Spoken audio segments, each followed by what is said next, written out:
Hyderabad house में प्रधानमंत्री नरेंद्र मोदी और पाकिस्तान के प्रधानमंत्री नवाज शरीफ के बीच बातचीत शुरू हो गई है। 5 लोगों का डेलीगेशन है जिसमें वहां के सुरक्षा सलाहकार और विदेश सचिव की भी मौजूदगी है। भारत की तरफ से भी विदेश सचिव की मौजूदगी है, खुद विदेश मंत्री सुषमा स्वराज भी मौजूद है और इस तरफ भी 4-5 अधिकारी और MEA के बैठे हुए हैं। डेलीगेशन के तौर पर यह पूरी की पूरी मुलाकात हो रही है और जानकारी आ रही है कि किन किन मुद्दों पर किस किस रूप में बातचीत होगी और यह सिर्फ और सिर्फ एक दूसरे को जानने की प्रक्रिया नहीं है, लेकिन मुलाकात बेहद गर्मजोशी के साथ हुई। नजरें हर किसी की इस बात को लेकर है कि इस मुलाकात के बाद दोनों देश के प्रधानमंत्री क्या कहते हैं और बातचीत के सिलसिले को आगे बढ़ाने के लिए वो कौन सा रोड मैप तैयार होगा जिस पर आने वाले दिनों में दोनों देश चलेंगे और मुलाकातों का सिलसिला किस तरीके से शुरू होगा। भारत के जहन में जाहिर है आतंकवाद का घाव बहुत गहरा है, चाहे वो मुंबई में जिस तरीके से हमले हुए उसके बाद से वो मामला अब तक किसी नतीजे तक नहीं पहुंचा है। भारत हर मंच पे इस मसले को उठाते रहा है, लेकिन अभी तक पाकिस्तान की तरफ से उसमें जिस तरीके की ढिलाई बरती गई है उसको लेकर कहीं ना कहीं भारत की जनता में भी इस बात को लेकर आक्रोश है कि ऐसे में बातचीत के सिलसिले को कैसे आगे बढ़ाया जा सकता है। इन सब के अलावा सीमा पार से घुसपैठ और आतंकवाद की दस्तक लगातार जो भारत में होती रही है, भारत इससे बहुत आहत रहा है।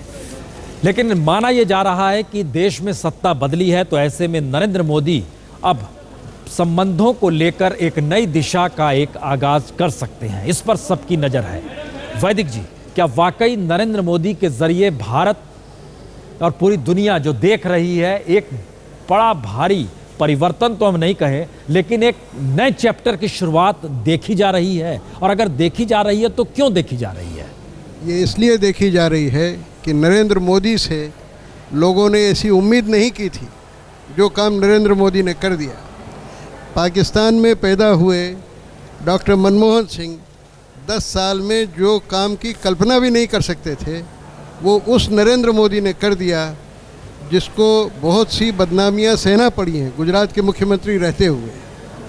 उन्होंने पहले ही दिन पड़ोसी देश पाकिस्तान के प्रधानमंत्री को बुलवा लिया। नहीं, ये स्ट्रेटेजिक जीत हो सकती है, लेकिन नया क्या होगा? ऐसा कौन सा नया चैप्टर जुड़ेगा? ये अपने आप में नया है और ये नए अध्याय की शुरुआत है।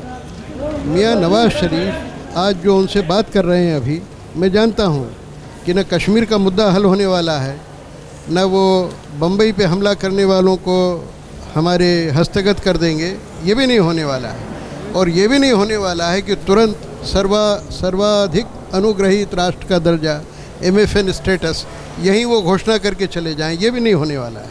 लेकिन इन सब के होने का एक आधार आज बन रहा है और इसकी मुझे बहुत खुशी है कि ये काम नरेंद्र मोदी के हाथों हो रहा है। ये और अन्य प्रधानमंत्री कर सकते थे, लेकिन उनको डर लगा रहता था।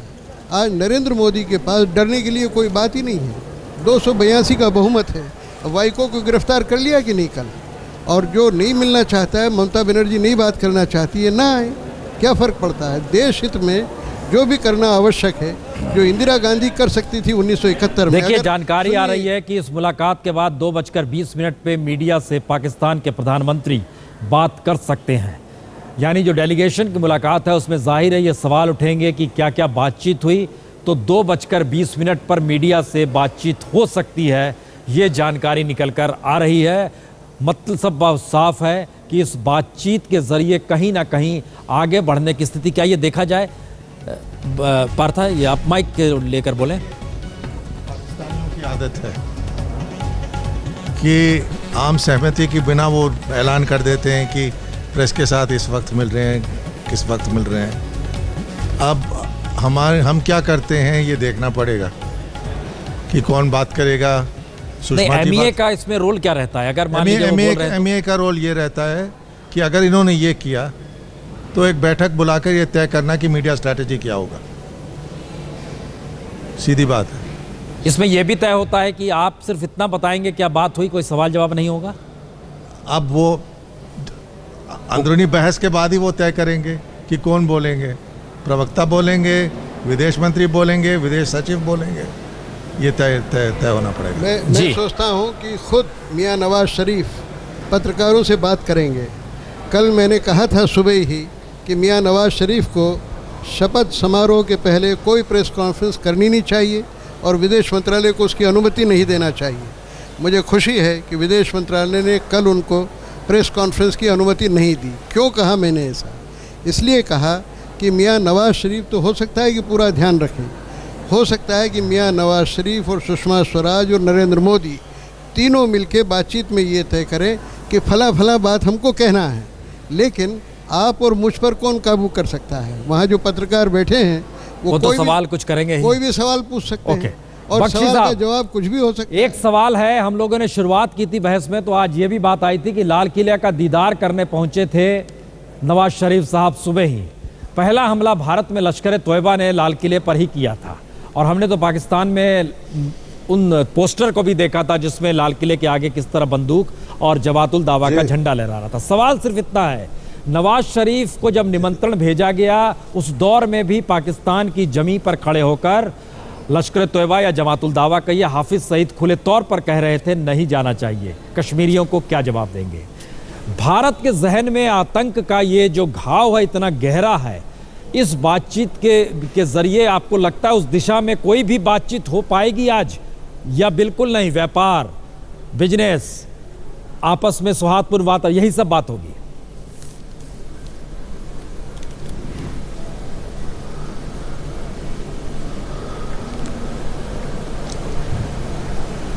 देखिए, जहां तक मैं इस प्रक्रिया को समझ सका हूं, ये द्विपक्षीय वार्ता नहीं है। ये सार्क रिलेटेड एक इनिशिएटिव है जिसमें समस्त सार्क के दिग्गज नेता आए हैं, उन सब से बातचीत हुई है। पाकिस्तान भी सार्क का हिस्सा है, पाकिस्तान के प्रधानमंत्री ने भी न्योता एक्सेप्ट किया है और वो आए हैं। ये एक अपने आप में शिष्टाचार को लेते हुए अच्छी शुरुआत है। शिष्टाचार हमको भी अनिवार्य है, उनको भी अनिवार्य है। शिष्टाचार पे बात चली है, अब देखना है कि आगे होता है क्या। इंसान उम्मीद पे जीता है, लेकिन जहां तक हमारा तजुर्बा कहता है और बहुत विदेश नीति के तजुर्बेकार इसी पैनल पे बैठे हैं, सबका तजुर्बा तकरीबन यही है। एक अनौपचारिक आधे घंटे की बैठक में जिसके पहले कोई तैयारी नहीं हुई, कोई बड़े निष्कर्ष पे आना मुश्किल है, बहुत मुश्किल है। और उसके बाद ही शायद अगर आप, जैसे हमने कहा था पहले, एक दूसरे को सीज अप करना, ऑप्टिक्स, सेरेमोनियल्स और एक माहौल बनाना कि अगर बातचीत आगे कंटिन्यू करनी है तो उसकी शुरुआत, उसका आगाज, ये मेरा ख्याल यहाँ के टेक अवेज हो सकते हैं पहली मुलाकात के। इससे ज्यादा उम्मीद करना एक मिरेकल की उम्मीद करना होगा। उम्मीद उसी रूप में की जा रही है कि शपथ ग्रहण में बस शामिल होने के लिए आए हैं उत्साह और उल्लास के बीच। देखिए, कोई आगे नहीं बढ़ रहा है, नहीं पारता, लेकिन लोगों के जहन में ये सवाल जरूर है कि भारत पाकिस्तान के बीच के रिश्ते ऐसे नहीं है कि हम शहनाई बजा रहे हैं और वो उसे सुनने आ गए। ये रिश्ते नहीं है। देखिए, इस मीटिंग से जो नतीजा आ सकता है वो यही आ सकता है कि एक दूसरे को अपनी चिंताओं और अपने प्राथमिकताओं के बारे में अवगत किया, सबसे पहली बात। दूसरी बात, इन विषयों के बहस के लिए हम यकीन करते हैं कि बैठक होगी भविष्य में, या विदेश मंत्रियों के बीच या विदेश सचिवों के बीच, और फिर उससे आगे। पार्था, इसका मतलब यह है कि आप एक लाभ का मौका दे रहे हैं कि एक शपथ ग्रहण समारोह में शरीक होने आए हैं, बातचीत कुछ भी हो, खटास कुछ भी हो, दर्द कुछ भी हो, लेकिन मौका हम दे रहे हैं कि आपको इसी रूप में देखिए। नहीं, मौका हम सारी दुनिया को ये कह रहे हैं कि हालांकि जो भावनाओं का जिक्र आपने किया, इस तरह की भावनाएं हैं, तब भी प्रयास है कर रहे हैं कि क्या माहौल बदला जा सकता है। मुझसे अगर आप पूछें, मैं इस पर बहुत दिन रह चुका हूँ, मैं नहीं समझता हूँ कि नवाज शरीफ के पास उतनी पॉलिटिकल शक्ति है कि फ़ौज के सामना करें। 2 बार निकाल दिए गए हैं और अब भी तनाव बहुत है, तो प्रयास तो करेंगे ये जितना हो सके, क्योंकि इनकी भी आर्थिक मजबूरियाँ काफ़ी हैं और अमेरिकनों से और दूसरे देशों से, चीन से भी दबाव आ रहा है कि रिश्ते सामान्य रखिए, अपने आतंकवादी गुटों पर नियंत्रण रखिए। लेकिन ये निर्णय ये नहीं लेते हैं, फौज लेता है। अब देखना पड़ेगा फौज अगला क्या करता है। इनके आने के एक दिन पहले हेरात में हमारे कॉन्सुलेट पर हमला हुआ, उसके बारे में इनको तो कोई सूचना थी नहीं। जैसे कि जरदारी साहब को कोई सूचना नहीं था कि लश्कर तैयबा के आतंकवादी बम्बई की दिशा में चल पड़े। तो देखेंगे, जैसे कि जनरल बख्शी ने कहा, अंग्रेजी में एक कहावत है, talk peace but keep your gunpowder dry. समझे?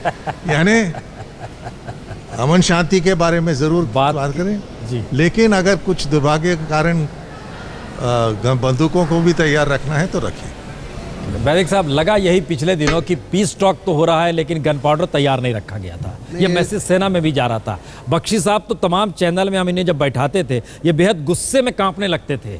हम बख्शी साहब के पास चल रहे हैं लेकिन उससे पहले आपका एक कमेंट चाहेंगे। हमने देखा ये बदलाव सिर्फ और सिर्फ नरेंद्र मोदी के शपथ ग्रहण को लेकर है, क्योंकि बख्शी साहब भी आज एक उम्मीद बांधे हुए हैं। जी, बख्शी साहब का भी गुस्सा कम हुआ है, क्योंकि पाकिस्तान का जो तेवर था वो नरेंद्र मोदी के प्रधानमंत्री बनने से अपने आप ढीला हो गया है। और मेरी तो और हेरात में हमला हुआ, हेरात में जो हमला हुआ, मैं नहीं कह सकता हूँ कि वो किसके इशारे पर हुआ है, ये कोई नहीं जानता है, अभी तक किसी को पता नहीं चला है। अमेरिकन इंटेलिजेंस एजेंसी ने राष्ट्रपति करजाई को कह दिया है कि जो हमला हुआ वो लश्कर तैयबा से हुआ और सीमा पार से आए हुए। ठीक है, वो है, लेकिन ये मियां नवाज शरीफ की सरकार ने कराया हो, नहीं, एक चीज बताइए, नहीं लगता है। एक चीज बताइए, ऐसा मैसेज तो नहीं है कि नरेंद्र मोदी प्रधानमंत्री बने हैं, सत्ता परिवर्तन हुआ है तो अब हम आंख मूंद लें? इस स्थिति में तो नहीं है ना? नहीं, ऐसा नहीं है कि हमें अभी मैं एक बात कहता हूँ, जो नरेंद्र मोदी को करना चाहिए और जो मैं बराबर करता रहा हूँ अपने स्तर पर, कि सिर्फ राजनीतिक नेताओं से बात करना काफ़ी नहीं है। हम फौज के नेताओं से और ISI से, हमारे अफसरों को, हमारे विद्वानों को, हमारे बैक चैनल के लोगों को डायरेक्ट बात करनी चाहिए, क्योंकि उनके दिमाग में इतनी गलतफहमियां हैं भारत के बारे में कि उसको दूर करना बहुत जरूरी है। कोशिश कर रहे हैं कि पाकिस्तान से भी हमारा संबंध वहां पर भी एनालिसिस हो जाए।